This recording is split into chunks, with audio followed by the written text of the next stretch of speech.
Dog squad investigation म्हणजे श्वान पथकाद्वारे केलेला तपास. आता श्वान पथकाद्वारे केलेला तपास हा बरेचदा फौजदारी केसेसमध्ये केला जातो. फौजदारी केसेसमध्ये म्हणजेच बॉम्ब ब्लास्ट आहेत, खुनाचे दरोडेखोर पळून जातात तेव्हा, किंवा नार्कोटिक ड्रग्ज अशा प्रकारचे जे मोठे गुन्हे आहेत की ज्याच्यात तपास करण्यासाठी त्यांना पोलिसांना काही सापडत नसेल की बाबा कशा प्रकारे तिथं काही पुरावा जागेवर सापडत नसेल, अशा वेळेला डॉग स्क्वॉडचा मदतीने तपास केला जातो. आता डॉग स्क्वॉडचा जर जेव्हा तपास केला जातो हा व्हॅल्युएबल तर आहेच, कारण त्या गुन्ह्याचा तपास करण्यासाठी पोलिसांना डायरेक्शन मिळू शकते.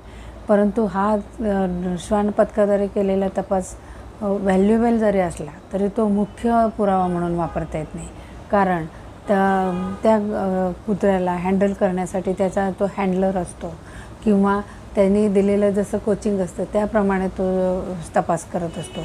तसेच इतर जे घटक असतात की हवामानातला बदल आहे किंवा नार्कोटिक ड्रग्ज ह्याच्यामध्ये तर वेगवेगळे सेंट मारलेले असतील, कोणाच्या जागेवर वेगवेगळे स्मेल येत असतील, तर बरेचदा नंतर पाऊस पाणी म्हणजे त्या जागेवर जे काही तुम्हाला वेगवेगळे घटक असतात त्याचा परिणाम होतो. म्हणून कधीकधी कुत्र्यांनी केलेला तपास जो आहे तो चुकू शकतो.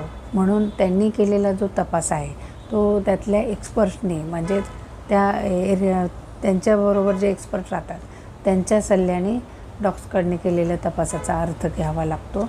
म्हणून तो पूर्णतः कोरोबोरेटिव्ह असतो, हा मुख्य तपास म्हणून गृहीत धरला जात नाही.